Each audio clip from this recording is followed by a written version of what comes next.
Assalamualaikum warahmatullahi wabarakatuh. Perkenalkan, nama saya Arif Rahman Lubis dari kelas PJK 4D 2019.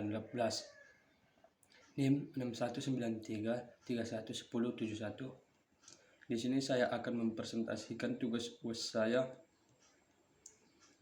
UAS Strategi Pembelajaran Penjas.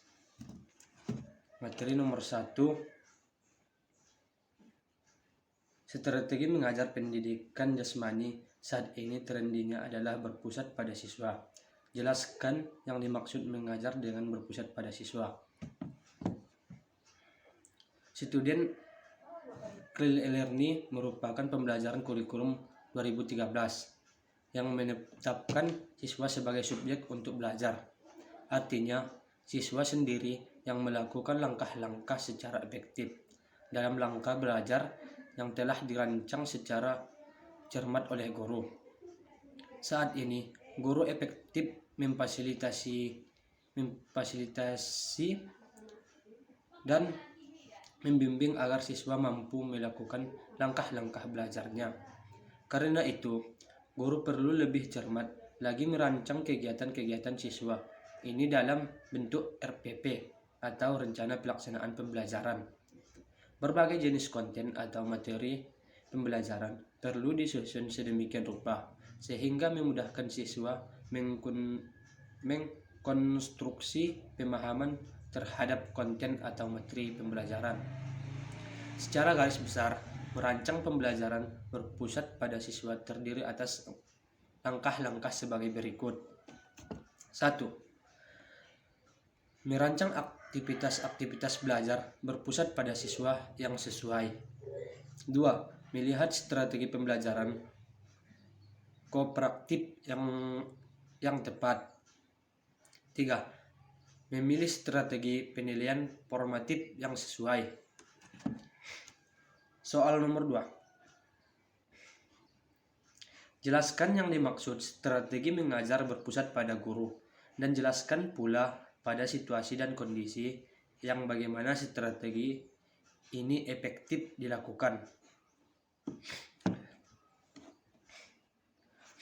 Metode pembelajaran berpusat pada guru adalah perencanaan pembelajaran dan instruksi berpusat pada guru dan cenderung mengaktifkan pemahaman siswa melalui menyelenggarakan pembelajaran dianggap sebagai bentuk transmisi pengetahuan.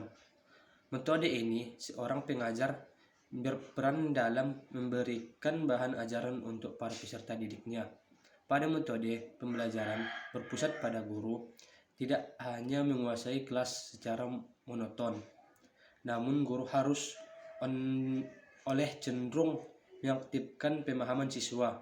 Dalam hal ini, guru perlu melihat 3 komponen penting dalam melaksanakan metode ini, yakni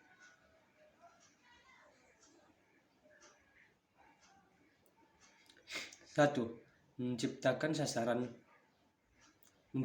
sarana behavioral atau perilaku. 2. Menganalisis tugas. 3. Menyusun taksonomi instruksional, artinya gurulah yang lebih berperan untuk kelancaran proses belajar mengajar dalam kelas.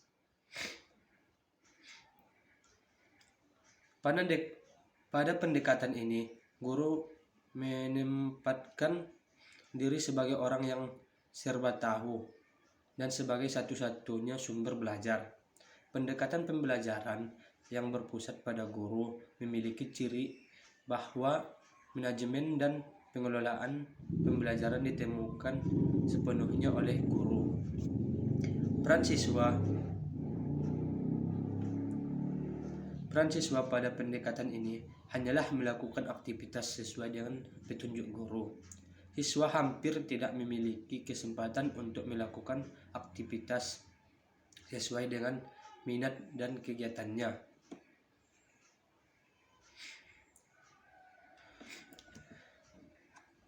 Soal nomor 3.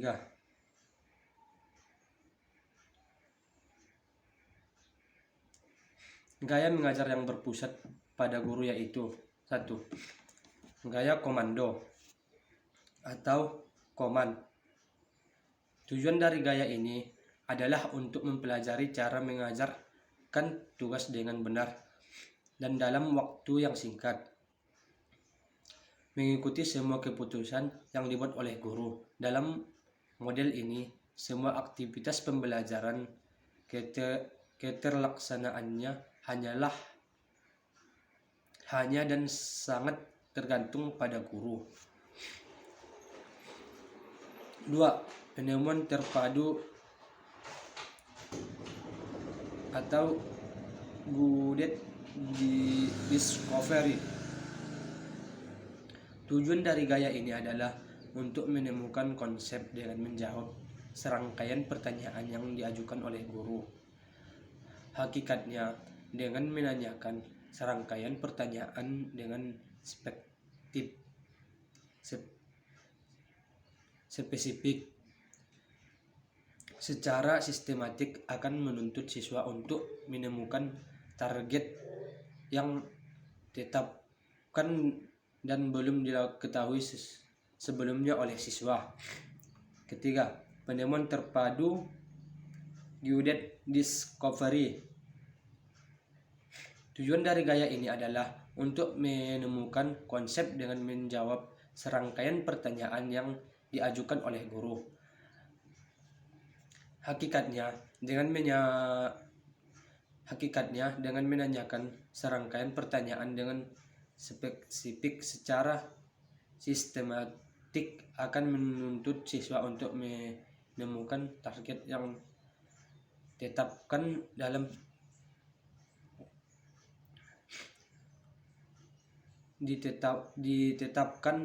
dan belum diketahui sebelumnya oleh siswa.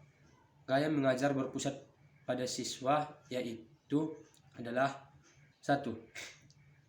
Latihan atau praktek. Gaya ini memberikan siswa untuk berlatih secara individu dan mandiri, secara menyediakan guru waktu untuk memberikan umpan balik kepada siswa secara individu dan pribadi. Peserta didik mengajarkan tugas yang diberikan oleh guru. 2. Timbal balik resiprokal. Pada gaya ini, siswa bekerja dengan temannya dan memberikan umpan balik kepada temannya itu berdasarkan kriteria yang ditentukan oleh guru.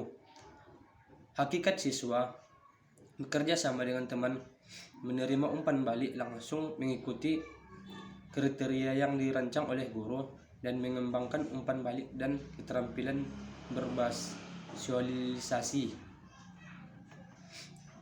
3. Evaluasi diri. Tujuan dari gaya ini adalah untuk memahami cara mengajar tugas dan memeriksa atau mengevaluasi pekerjaan sendiri. Peserta didik mengukur sendiri kinerjanya berdasar kriteria gerak yang diberikan. Hakikat siswa mengajarkan tugas secara individu dan mandiri, memberikan umpan balik untuk diri sendiri dengan menggunakan kriteria yang dikembangkan oleh guru. 4. Edukasi atau exclusion. Tujuan dari gaya ini adalah untuk memahami cara memilih tugas atau kegiatan yang bisa ditampilkan dengan memberikan tantangan untuk mengevaluasi pekerjaan sendiri. Dalam hal ini, penentuan tingkat kemampuan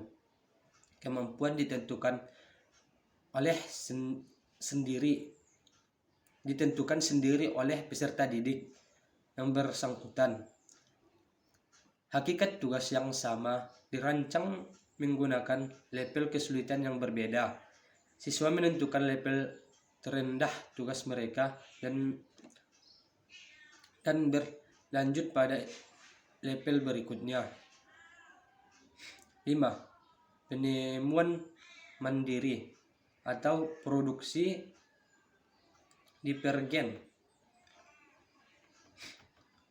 Tujuan gaya ini adalah untuk melibatkan siswa untuk memproduksi atau menghasilkan respon ganda terhadap satu pertanyaan. Hakikat siswa terlibat dalam memproduksi respon divergen terhadap atau pertanyaan.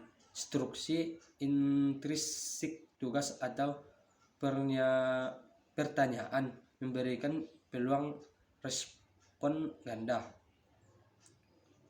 Nomor 6. Program rencana individu siswa atau individual program. Tujuan gaya ini adalah untuk merancang, mengembangkan, dan menampilkan serangkaian tugas yang disusun ke dalam program pribadi dengan berkonsultasi dengan guru. Hakikat siswa merancang, mengembangkan, dan menampilkan serangkaian tugas yang disusun ke dalam program pribadi siswa.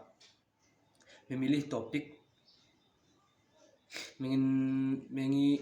mengidentifikasikan pertanyaan, mengumpulkan data, mencari jawaban, dan menyusun informasi. Siswa memilih area temu umum. 7. Inisiasi siswa.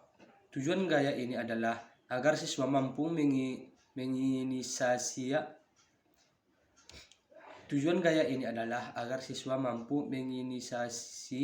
atau memprakarsai pengalaman pembelajarannya, merancangnya, menampilkannya, dan mengevaluasinya bersama-sama dengan guru. Berdasarkan kriteria yang telah disepakati sebelumnya, hakikat siswa mempraktikkan gaya yang ia lakukan baik satu kegiatan maupun serangkaian kegiatan. Siswa mempunyai pilihan untuk memilih gaya manapun di dalam spektrumnya. Melatih diri. Gaya ini memberikan siswa kesempatan untuk membuat keputusan maksimal tentang pengalaman belajarnya tanpa adanya campur tangan langsung oleh guru. Gaya ini sangat jarang digunakan di sekolah.